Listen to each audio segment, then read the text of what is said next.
Updates on Florida's legislation to destroy the vaping industry. Let's go.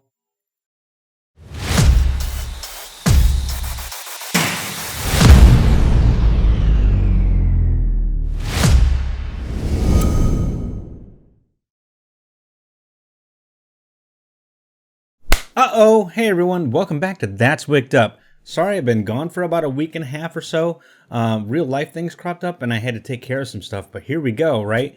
I believe it was my second or third video. I talked about Senate Bill 810 in Florida, which at the time was characterized as an online sales ban. Now it's being characterized as a full-out flavor ban on vaping products. To be honest with you, I'd rather do a product review so I can expose my viewers to those products that are out there that you can currently buy and how I feel about them. But advocacy plays a very big part. What we need to do here now is be more aware of those things that are affecting us in the United States so that we can take some action as citizens here in order to stave off a certain level of extinction towards the product that we use to keep ourselves away from a harmful tobacco product. So with that being said, let's talk about SB 810.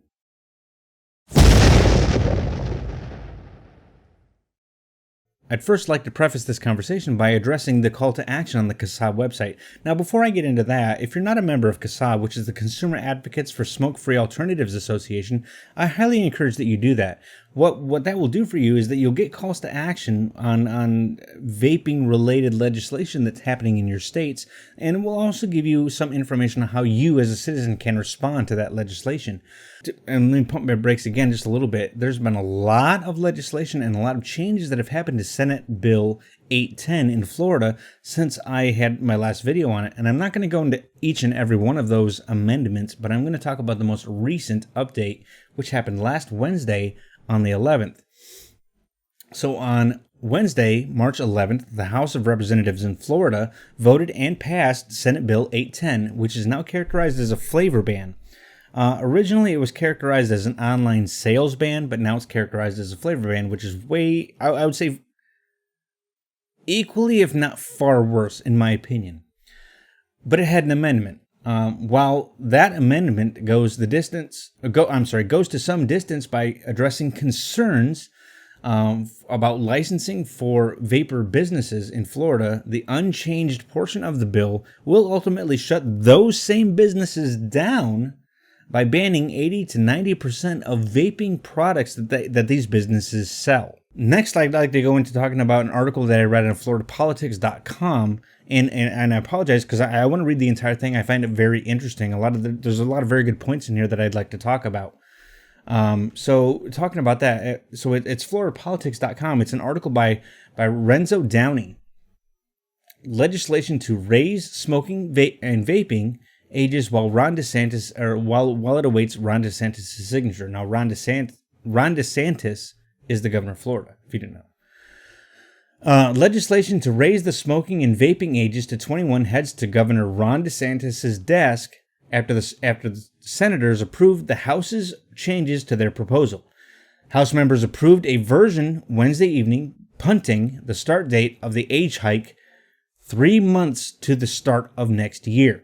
A mixed bag of Republicans and Democrats dissented as it passed 27-9 in the Senate and 99-17 in the House. The House language also ensures permitted store employees below 21 years old can sell tobacco and vape products and clarifies that vape products permits don't carry a $50 fee, which was the original intent of the bill. Additionally, foods like tomatoes and potatoes, which contain trace amounts of nicotine, were carved out of the bill. Did anybody else not know that nicotine, you could find that in potatoes and tomatoes? Is that why people like them so much? Because I like me some French fries, mind you. And I like mashed potatoes, and I like baked potatoes. It's got to be that nicotine. Ban it. Ban potatoes. French fries with ketchup. Anyway, Representatives Jackie Toledo and Nicholas Duran carried the bill, Senate Bill 810, through the House. They and Simmons, who, if you don't know this, Simmons is the original sponsor of the bill, believe that youth vaping has become an epidemic and a crisis in middle and high schools. I do want to talk about this in a minute, talk about the epidemic. It's like, why is that an epidemic? It's crazy talk, right? Raising the age to 21 helps the state comply with the new federal regulations. And now, if you're not aware of that, Tobacco 21 was passed late last year or early this year, requiring that anybody who wants to buy a tobacco product has to be 21 years of age. That's federal law now. All right. And the bill bans all vape flavors but menthol and nicotine. Nicotine's not a flavor, by the way. Okay. It bans all flavors but menthol and nicotine until they receive approval from the U.S. Food and Drug Administration. Now that's what they call the PMTAs, and there's a lot of vaping companies out there who have already submitted PMTAs for the U.S. FDA to look at, and that's still ongoing. And that's an exercise all about stuff that I won't get into here. It's crazy, but I like the fact that it's put in here, even though it might not go well for the rest of the industry. They're saying if the FDA says it's good, we're fine with it. But there was no appetite for the accompanying measure by Simmons, Senate Bill 1394. I mean, this one's awesome. I'm glad they ditched this one. To tag vape product licenses with a $50 fee.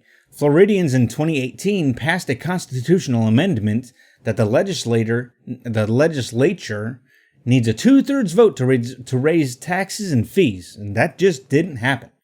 Like on Wednesday, references to the existing statute to a third degree misdemeanors, which do not exist in Florida. We're a no fault state. It's kind of cool.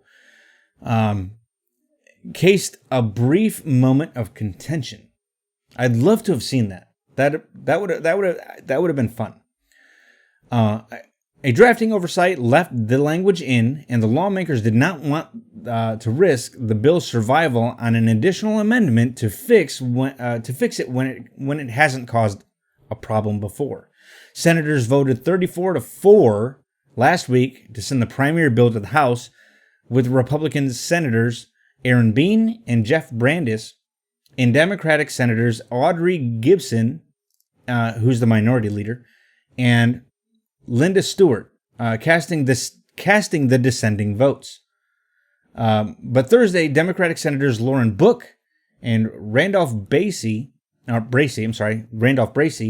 John Pizzo, and the Republican Senators George Gaynor and Joe Gruters joined the four. Bracey, who said he accidentally voted yes for the first time, called the measure a terrible bill. A terrible bill. Called it a terrible bill. He said it will destroy the entire industry that actually helps people in a way to decrease the amount of nicotine they use. Imagine that. So let me repeat that. He said it will destroy the entire industry that actually helps people as a way to decrease the amount of nicotine they use. Now think about it. This guy's got his head on right. Like, he's thinking. Because the reality of this is simple. For me, when I quit smoking and started vaping, I wanted to decrease my necessity, my dependence upon nicotine.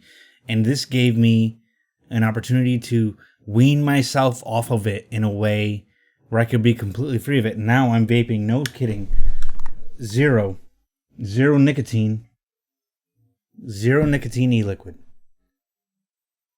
I do not have a dependence on nicotine. It helped. I sound like Kyle Loren. It's fun. I'll show you the dark side. It helped me be free of nicotines. This guy's a thinker. This is exactly what we're doing.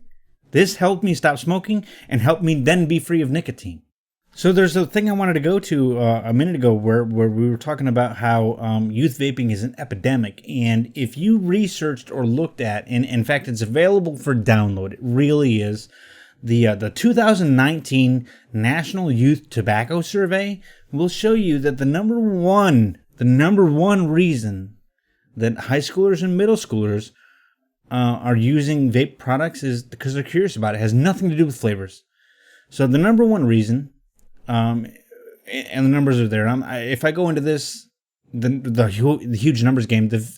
This would be too long, but suffice it to say, and I'll put a link in the description if you like, to where you can go and get these numbers. You can do this research yourself.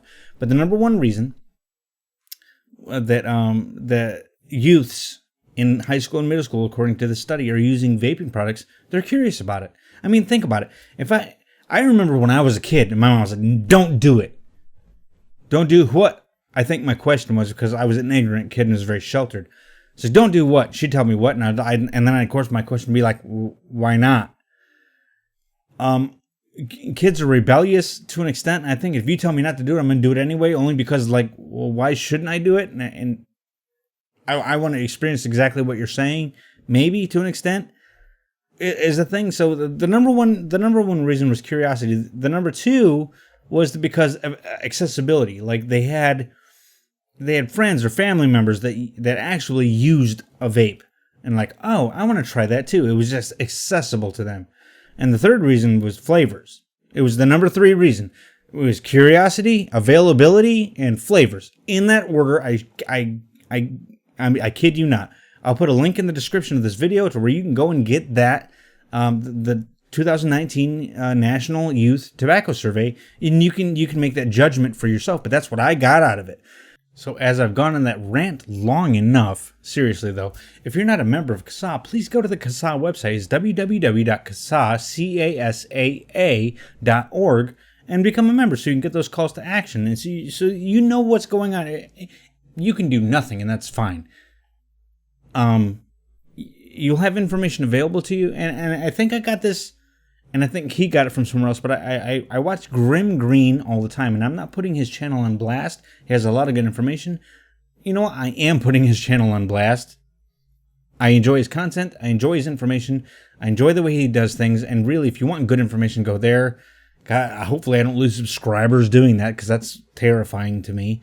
But no, I mean, I got into this. I really got into doing this because of him, so I'm going to give that shout out here, and that'll be the end of it. But ultimately, what I'm saying is that I believe I got this message from him that, like, you don't have to do everything. And I think, in fact, I do believe I remember him saying he got it from someone. You don't have to do everything, but you can do something, or you should do something. Just go sign up for CASAA so that you're aware. You have information. Information is power. Right? I mean, everybody said that since we've been in school. Information is power.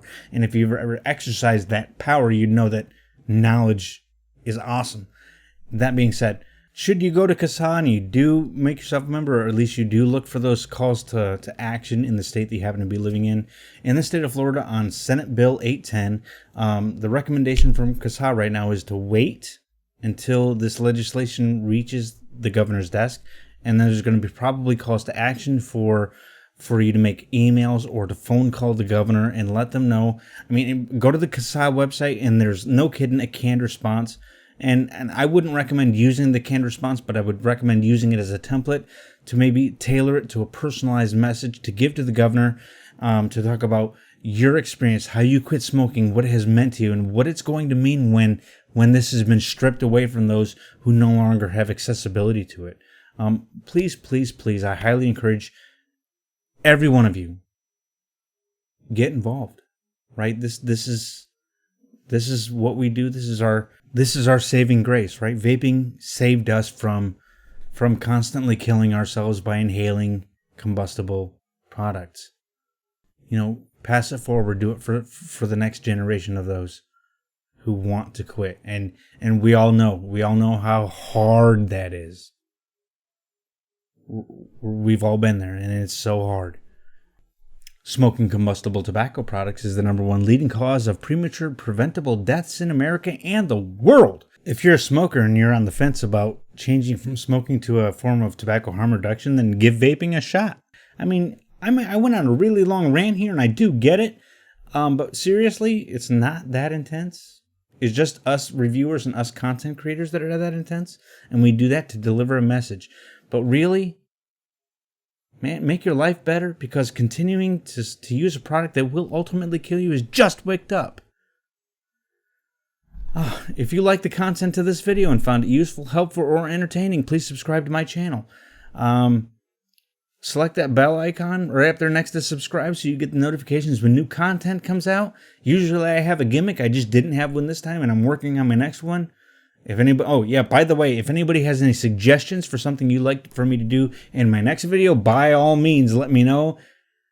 I'm getting way better at this video editing thing, and I'd like to give it a shot. So yeah, but if you like the content of this video, go ahead and smash that like button. I really would appreciate it. Leave a comment in the comment section below. If you have a question, also comment below. If I don't have an answer for your question readily available, I will do that research for you, and I'll leave 1 or 2 answers. Like, man, I don't know, because I'm not a doctor. That's supposed to be funny. Or I will do that research and get that information back to you. Always, all of you, thank you for watching, and I will see you next time.